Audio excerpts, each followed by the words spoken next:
Улсын их хурлын эдийн засгийн байнгын орооны дарга ирэх гişүү дээ. Улсын их хурлын даргаас санаачлан хэрэгжүүлж байгаа төрийн хүнд сурталчилгааг чөлөөлөе санаачлагын хүрээнд зөвшөөрөл мэдээллийн тухай хуулийн төслийг та бүхэнд танилцуулж байна.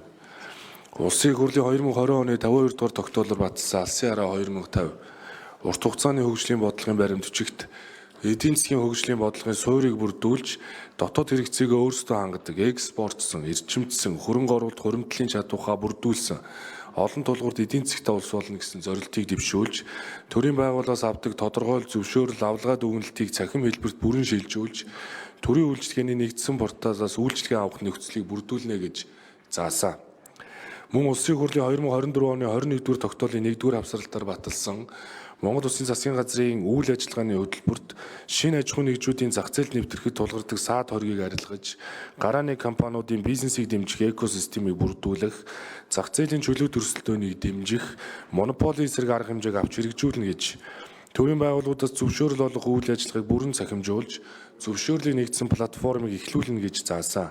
Улсын их хурлаас 2022 оны 6 дугаар сарын 17-ны өдөр зөвшөөрлийн тухай хуулийн шинжилсэн найруулгын төслийг баталж, аж ахуй үйл ажиллагааны тусгай зөвшөөрлийн хууль заасан 1000 гаруй төрлийн тусгай зөвшөөрлийн тоог 14 чиглэлийн салбарт 251 тусгай зөвшөөрөл, 130 энгийн зөвшөөрөл, нийт 381 төрлийн зөвшөөрөл болгон бууруулж хуульчилсан.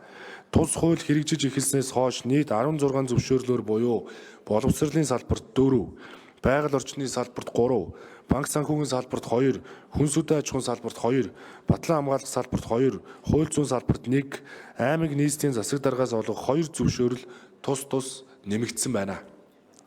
Хууль тогтоомжийн хуулийн 24-р зүйлийн 24-ийн 1-р хэсэг заасны дагуу зөвшөөрлийн тухай хуулийн хэрэгжилтийн үр дагаварт хийсэн үнэлгээний тайланд дурдсанаар зөвшөөрлийн төрөл ангиллыг дахин тодорхойлох, нэр томьёог жигдэл нь хуульчлах, зөвшөөрлүүдийг бүрэн цахимжуулж, төр өөрт байгаа мэдээлэл баримт бичгийг иргэн хуулийн этгээдээс хууль журмаар дахин шаардаж, зөвшөөрөл олгох үйл явцад өөрийн үзмжээр асуудлыг шийдвэрлэдэг байдлыг цэгцлэх, холбогдох журмуудыг хүчингүй болгох талаар дүгнэлт зөвлөмж гарсан байна. Төрийн бүтээмж хэмнэлтийн зөвлөлийн ажлын албанаас хийсэн судалгаагаар зөвшөөрөл гэж нэрлэгдээгүй боловч бизнесийн үйл ажиллагаа эрхлэхэд шаарддаг, төрийн байгууллагаас олгож байгаа үйл ажиллагаа эрхэлдэг баримт бичгүүдийг түүн үзэхэд бүртгэл 264, дүгнэлт 232, гэрчилгээ 132, магадлалын итгэмжил 30, сертификат 9 байна гэсэн үр дүн гарч зөвшөөрлийн тухай хууль заагаагүй, зөвшөөрөл шаардахгүй үйл ажиллагааг хууль тогтоомжид нийцүүлэн чөлөөтэй эрхлэх зохицуулалттай зөрчил үүсгэж байгааг тогтоожээ. Түүнчлэн Монгол Улсад хүчин төгөлдөр үйлчилж байгаа 378 хуульд хиймэл оюунд суурилсан хууль зүйн дүн шинжилгээ хийж үзэхэд эдийн засгийн эрх хэрэгжүүлээг хэрэгжүүлэхэд хүндрэл үүсгэж байгаа 228 хууль, эдийн засгийн эрх хэрэгжүүлээг шууд зөрчиж байгаа 110 хууль байгааг илрүүлж холбогдох хуулиудад нэмэлт өөрчлөлт оруулах зөвлөмж гаргасан байна. Үндсэн хууль заасан иргэний бизнес эрхлэх үндсэн эрхэд халдсан, хязгаарласан, хааж боосон, төрийн хэтийдсэн оролцоо, төрийн хүнд сурталыг эрс хомих, чөлөөлийн санаачлагыг дэвшүүлэн ажиллаж байгаагийнхаа эхлэл болгож, зах зээл дэх төрийн оролцоог бууруулах, аж ахуй нэгжүүдийн зах зээлд нэвтрэхэд тулгардаг саад хоргийг багасгах хүрээнд бизнес эрхлэгч нараас ирүүлсэн гомдол санал, зөвшөөрөл олгох эрх бүхий этгээд болон бусад улсын туршлагыг судлан үзэж, зөвшөөрлийн тухай хууль болон түүнийг дагалдуулан 90 гаруй хуульд нэмэлт өөрчлөлт оруулах тухай хуулийн төслийг боловсруулж дараах харилцааг тусгасан болно. 1.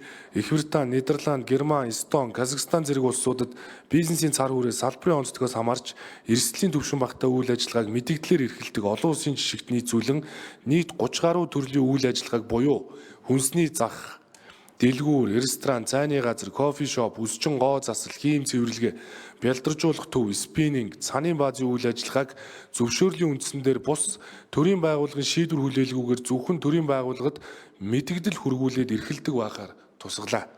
Мөн аймаг нийслэл дүүрэх зөвшөөрлийн хууль заагаагүйч зөвшөөрөл шиг бичиг баримт шаарддаг байсан хувцас захиалга, засвар, гутал засвар, нүдний шил захиалга, засвар, цаг засвар, гэрэл зургийн үйлчилгээ, бильярд, машин хуваалга зэрэг үйлчилгээнүүдийг шууд эрхлэх нөхцөлийг хуулиар бүрдүүллээ. 2.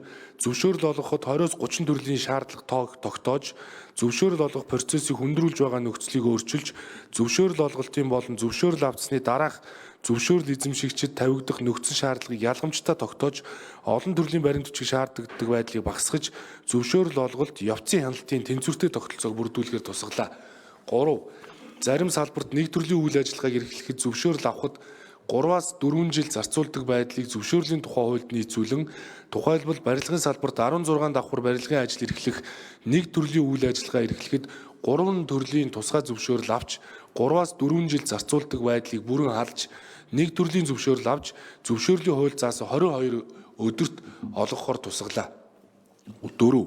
Зөвшөөрлийн тухай хууль заасны дагуу зөвшөөрлийг 20 хоногт магадлан шалгах ажиллагааг хийж сунгаддаг нөхцөлийг хялбаршуулж, зөвшөөрлийн нөхцөл шаардлагыг зөрчөөгөө болох нь хяналт шалгалт хэрэгжүүлэх эрх бүхий байгууллагын дүгнэлтээр тогтоогдсон тохиолдолд ажлын 2 өдөрт шууд сунгах талаар зохицуулж, зөвшөөрлийн тогтолцоо хяналтын тогтолцоог уялдуулан аж ахуй нэгжид учруулах дарамтыг багасган хуулинд тусгалаа. 5. Энгийн 120 зөвшөөрөл олгох, 30 мэдэгдэл бүртгэх эрхийг салбарын мэргэжлийн нэгдсэн холбоогоор дамжуулан гүйцэтгүүлж, төрийн чиг үүргийг шилжүүлж, төр хувийн хвшлийн хамтын ажиллагааг бэхжүүлэхээр тусгалаа. 6.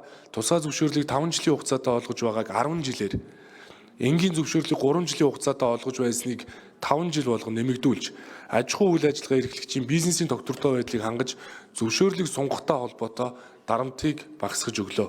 7. Тусгай зөвшөөрөлтөөр эрхлэх нийт 32 төрлийн үйл ажиллагааг энгийн зөвшөөрөлд шилжүүлэхээр тусгаж, эрх бүхий этгээд хууль заасан хугацаанд энгийн зөвшөөрөл хүссэн өргөдлийн хариуг хэрвээ өгөөгүй бол 30 хоногийн дараа зөвшөөрөл олгосонд шууд тооцох боломжтой болголоо. 8. Мөн 20 гаруй тусгай уулын энгийн зөвшөөрлийг хүчингүй болгохоор тусгаж, тухайн аж ахуй үйл ажиллагаа чөлөөтэй эрхэлж, зөвшөөрөл олгох сунгахтай холбоотой дарамт багасж, зах зээлийн чөлөө төрөлтөөнийг дэмжих нөхцөлийг бүрдүүллээ. 9.